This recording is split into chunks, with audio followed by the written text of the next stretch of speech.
দেখতে দেখতে আমাদের ছোট্ট মাম্মাটা 3 মাসে বাড়ি দিল। এর আগে 1 মান্থ ফটোশ্যুটের ভিডিওটা, 2 মান্থ ফটোশ্যুটের ভিডিওটা তোমাদের সাথে শেয়ার করেছি, সেখানে প্রচুর ভালোবাসা পেয়েছি। আশা করি 3 মান্থ ফটোশ্যুটের ভিডিওটাও তোমাদের ভালো লাগবে। সেদিন ছিল স্পেশালি সরস্বতী পুজোর দিন। ছোট্ট মাম্মাটার সাথে আমার প্রথম সরস্বতী পুজো, জীবনের একটা অতি গুরুত্বপূর্ণ অধ্যায়। সেই সাথে শ্বশুর বাড়িতে ননদিনের সাথে মানে বুনুর সাথে আমার প্রথম সরস্বতী পুজো। জীবনের অমূল্য কিছু কিছু মুহূর্ত জুড়ে আছে এই গোটা ভিডিওতে।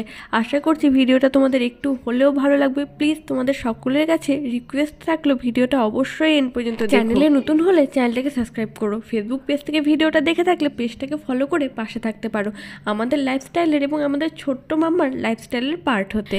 জানি ভিডিওটা আপলোড করতে অনেকটাই দেরি হয়ে গেল। আসলে কি বলতো, ছোট্ট মাম্মাটার সাথে দিনগুলো এভাবে কেটে যায়, বুঝে উঠতেই পারি না যে কখন আমি ভিডিওগুলো এডিট করে কমপ্লিট করবো আর কখন আপলোড করব। তাই অনেক সময় অনেক ভিডিও ফোনের গ্যালারিতেই থেকে যায়, আবার অনেক ভিডিও আপলোড করতে অনেকটাই দেরি হয়। তবুও তোমাদেরকে অসংখ্য ধন্যবাদ জানাচ্ছি এভাবে পাশে থাকার জন্য। সকাল থেকে রীতিমতো সকলেই ব্যস্ত ছিলাম পুজোর আয়োজনে, সরস্বতী পুজোর দিন বলে কথা। আর আমার এবার এই বছর শ্বশুর বাড়িতে প্রথম সরস্বতী পুজো। তার পাশাপাশি আমার কাছে এই সরস্বতী পুজোটা অনেকটা বেশি স্পেশাল, কারণ আমার ছোট্ট মাম্মাটার সাথে আমার প্রথম সরস্বতী পুজো। জানি এই সরস্বতী পুজোর মুহূর্তগুলো হয়তো আমার ছোট্ট মাম্মাটার খুব একটা মনে থাকবে না। ভিডিওগুলোর মাধ্যমে একটু তুলে রাখার চেষ্টা করলাম। আমি তো খুব একটা পুজোর আয়োজনে হাতে হাত লাগাতে পারিনি, তবুও যতটা সময় পেয়েছি বুনুর আশেপাশেই থাকার চেষ্টা করেছিলাম। জয় জয় দেবী চলাচল সারে শোভিত মুক্তাহারে বীণা রঞ্জিত পুস্তক হস্তে ভগবতী ভারতী দেবী নমস্তুতে। নমো ভদ্রকালে নমো নিত্যং সরস্বতী নমো নমঃ। বেদ বেদাঙ্গ বেদান্ত বিদ্যাস্থানেন্দ্র এই বচন এইসব চন্দন পুষ্প বিল্লপত্রাঞ্জলি সরস্বতী নমঃ।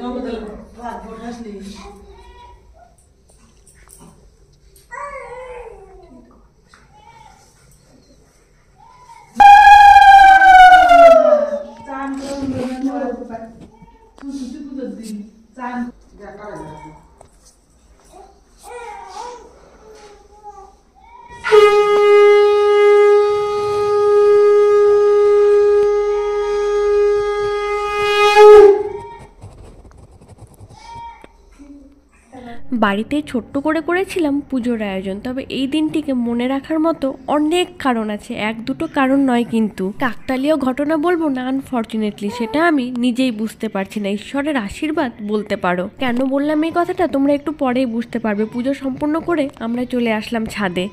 সরস্বতী পুজো মানেই নানান রঙের গাঁদা ফুলের ছোঁয়া। আর দেখো বাড়ির নতুন সদস্য মানে শীতের সদস্য গাঁদা ফুলগুলো কি সুন্দরভাবে ফুটেছে। পুজো সম্পূর্ণ করে ছাদে এসেছিলাম কিছু কিছু ফটোশ্যুট করতে।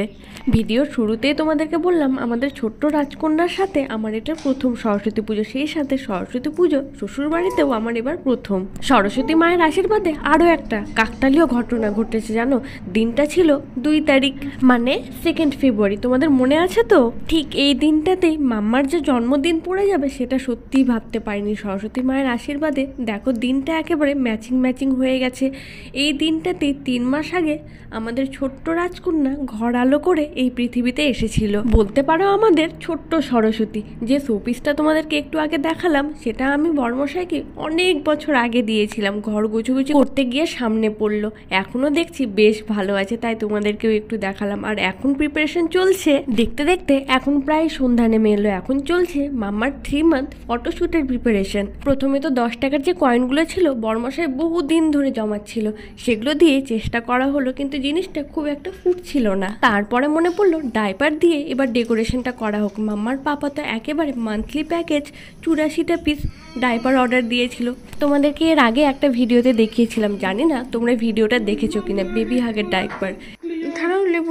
সত্যি খুব ভালো, তাই মাম্মাকে প্রথম থেকেই বেবি হাগের ডাইপারটাই ইউজ করিয়ে থাকি। অন্যান্য অনলাইন অ্যাপেও যেমন ফ্লিপকার্ট, অ্যামাজন এই সমস্ত অ্যাপগুলোতেও পাওয়া যায়, কিন্তু ফার্স্ট ক্রাই ওয়েবসাইট থেকে ডাইরেক্ট অর্ডার দিলে অনেকটাই কম প্রাইসে পাওয়া যায়। তাই সেখান থেকে অর্ডার দেওয়া হয়েছিল এবারও। আর ডেকোরেশনটা কেমন হয়েছে সেটা দেখতে দেখতে তাড়াতাড়ি কমেন্ট করো। তারপরে ভাবলাম সিলিংয়ের লাইটটা চেঞ্জ করেও দেখি কেমন লাগে। অবশ্য গ্রিন কালারটাও ছিল লাইটের মধ্যে, কিন্তু সেটা খুব একটা ফুটছিল না। তবে পিঙ্ক কালারটা বেশ ভালো লাগছিল, তাই কয়েকটা ফটোশ্যুট এভাবেও করা হলো। আর হোয়াইট কালারে তো করা হয়েছেই প্রথমে।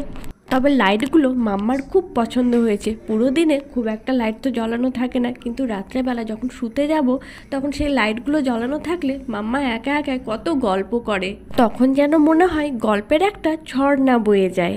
তবে দেখতে দেখতে তোমাদের চোখের সামনে আমাদের ছোট্ট মাম্মাটা গুটি গুটি পায়ে 3 মাস পার করলো। তোমাদের আশীর্বাদে ও তোমাদের ভালোবাসায় কমেন্টে শুভেচ্ছা অবশ্যই জানিও। ভিডিওটা থেকে বিদায় নেওয়ার আগে কমেন্টে এটাও বলে যেও 3 মান্থ ডেকোরেশনটা তোমাদের কেমন লাগলো, আর আজকের ভিডিওটা কেমন লেগেছে সেটাও বলো। কিন্তু কোথায় থেকে ভিডিওটা দেখেছো সেটাও অবশ্য বলতে পারো। ভালো লাগলে ছোট্ট একটা লাইক করো, শেয়ারও করতে পারো। আজকের মতো ভিডিওটা এখানেই শেষ করলাম। দেখা হচ্ছে খুব তাড়াতাড়ি নেক্সট ভিডিওতে।